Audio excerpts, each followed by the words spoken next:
Good morning, social media world. Paul Macetta here. First Facebook Live of 2019.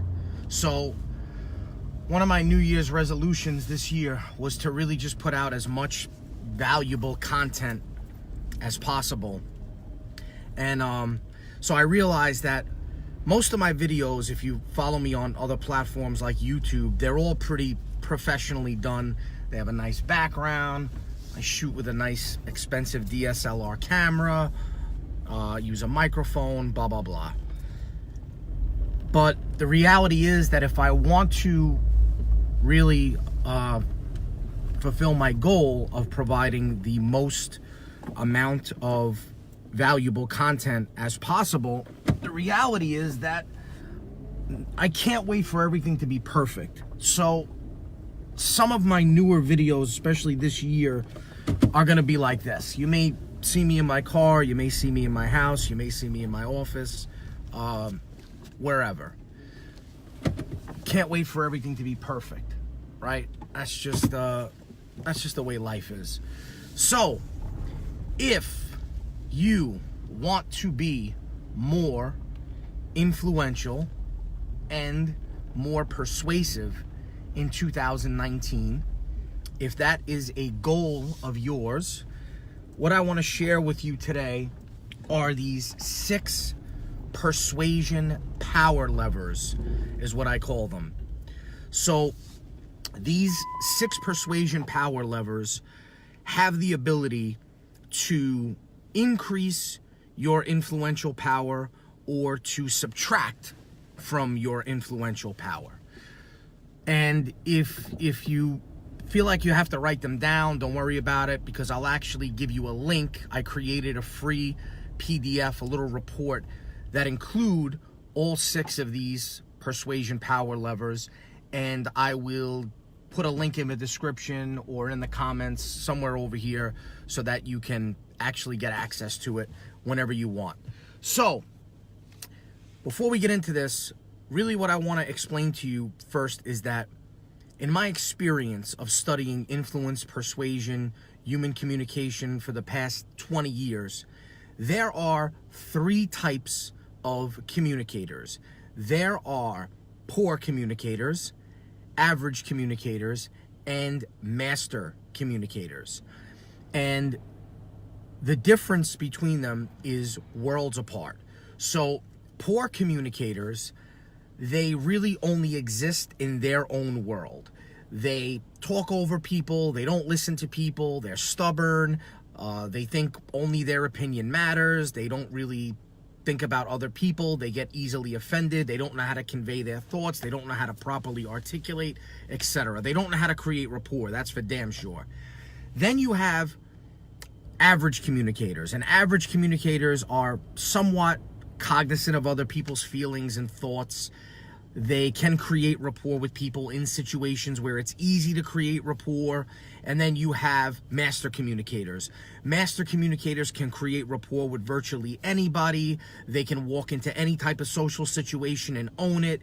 They're ultra self-confident, they're charismatic, but more importantly, they know how to put themselves into the shoes of the other person. And so the first persuasion power lever that I want to share with you today is awareness. And so what that means simply is when you communicate with somebody else, how aware are you of the environment, the context of the situation, and more importantly, the thoughts, the beliefs, and the opinions of the other person that you're communicating with. You see, that's ultimately, this is, by the way, the one that I see poor communicators struggle with the most. And it's the fact that they don't ever take into consideration their awareness of what's going on in the other person's mind. You see, communication is basically a cycle. It's a feedback cycle that happens between 2 people or 2 or more people, but the basic gist of what happens is you have thoughts, beliefs, opinions, things that are embedded in your mind, in your body, in your DNA. that ultimately cause you to say and do certain things, behave in a certain way. When you communicate with somebody else, that person absorbs everything that you're saying, and then they cross-reference it with their thoughts, beliefs, behaviors, etc., and then they ultimately respond back to you. And then the communication cycle continues until it ends. The problem is that most people, because they're not aware when they're communicating with somebody else, instead of, what they do is they just kind of spew out their thoughts, opinions, and behaviors and wait for the other person to respond, instead of first thinking about the other person's thoughts, opinions, and behaviors and how those things are going to make them respond to what they do. So it's just a matter of being aware of the way other people think and behave, and then instead of just spewing out information or saying whatever comes to your mind, you know, we've all seen those people that just don't have a filter. Those are the most unaware people. Create some awareness in your mind about other people. The second one, and this is a big one, this is probably the biggest determining factor of how persuasive you can be. And let me know in the comments if you want me to. I created a training on this. Maybe I'll go through some of the training that shows you how to do this, but it's this concept of authority and how to create authority. So in his best-selling book, Influence, The Psychology of Persuasion, Dr. Robert Cialdini wrote this book like 30 years ago. He identifies these different weapons of persuasion, as he calls them, that are based on countless studies and research that he boiled down to these specific weapons of influence that he has found have an effect on people to make them comply and to make them say yes. And so among them are things like social proof, which tells us that when people are unsure of what to do or what to think in a certain situation, they typically look to see what the majority of other people did in a similar situation. This is why we have reviews on Amazon. This is why we have reviews on Best Buy. Before we go buy something, we look to see what the majority of other people did or thought or said about that certain thing, right? So thanks for the like. I can't really see who's on here. I'm not too familiar with this Facebook Live thing. You got to give me time to get used to it. But give this video a share and a like if you are getting something out of it. Stop by, say hello. So going back to this concept of authority.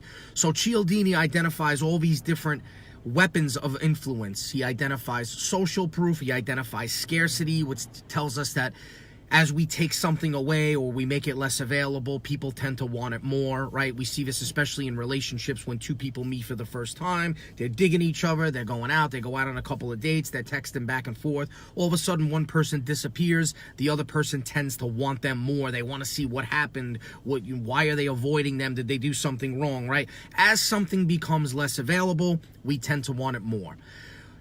But one of the most powerful weapons of influence, in my opinion, the most powerful weapon of influence of all, is this concept of authority. And so what this weapon of authority tells us is that when we are in the presence of an authority, or even someone that we just perceive to be an authority, we tend to comply with them. So think about what happens when you go to the doctor, right? You don't feel good, you go to the doctor. Like in New York, the doctors are notorious for letting you wait hours on end in the waiting room. So it's like you already feel terrible, you schedule an appointment for 3 o'clock, you get there at 2:50, the doctor doesn't call you until 2:45, then you gotta wait another 45 minutes in the waiting room. Finally he comes in, he looks in your throat, he looks in your ear, and he goes, all right, you got a sore throat, here's some amoxicillin, here's your script. What do? You take the prescription, you leave, you go to the pharmacy, you get the script filled. You don't sit there and argue with the doctor. You don't question the doctor. You don't get pissed off that the doctor made you wait for 2 hours. Why? Because the doctor's an authority. The doctor is somebody that has a specialized, specific knowledge on whatever it is that you went to them for. Think about if you were going through a divorce and you happen to be at a party at a friend's house maybe, and all of a sudden you start having a conversation with somebody who's a divorce lawyer, and that divorce lawyer starts telling you, well, if you really want, it's in your best interest to do X, Y, and Z.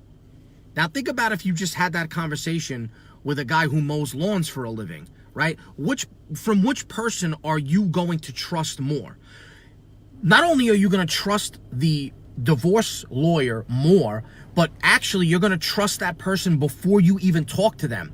So the minute that you find out that they are a divorce lawyer, you are going to trust them more. So that's the concept of authority, right? And if you look at some of the biggest players in social media, specifically online thought leaders of today, Grant Cardone, Brendan Burchard, Tony Robbins, right? What is it that these people have that is more powerful than everybody else? It's this concept of authority. So if you can learn how to position yourself as an authority, you instantly become more persuasive. Because when you are an authority, you take on this title and this reputation that kind of precedes you. Before people even talk to you, they want to listen to you, they want to trust you, and they want to comply with you. The next concept, or the next power lever of persuasion, is authenticity. So how authentic are you being when you communicate with others? Because the reality is the human brain has a human bullshit detector built inside of it, where the human brain is wired to detect things that are not real. It's wired to detect inauthenticity. And so if people sense that you're not actually being yourself when you communicate with them, then it doesn't matter how much authority you have. It doesn't matter how much awareness you have. These other concepts that I'm talking to you about, they don't matter, because what happens is you start to build resistance with people when they sense that you're not being authentic. Now, there is a caveat to this, and the caveat is that you have to find the balance between your authentic self and your persuasive self. So let me explain what I mean by that. Have you ever come across a person in your life that the minute you start talking to them, no matter how nice they seem, no matter how valuable the information they're sharing with you may be, there's just something not right about that person, and you can't pick up on what it is, but something just feels off about this person? That's someone that's probably being inauthentic with you, and you're sensing that, okay? Now, on the flip side, have you ever come across a person that when they speak to you, it's almost like they have absolutely no regard for the situation? Like maybe you're at a funeral or a wake, and this person comes over to you and starts talking to you about a business opportunity. Or maybe you're in a library with them and they talk too loud.